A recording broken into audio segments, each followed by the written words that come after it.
ಜೀವನ ಒಂದು ಯಾತ್ರೆಯು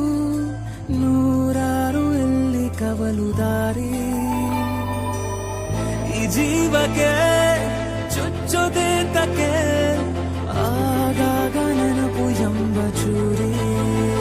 ಹೊರಟೆನು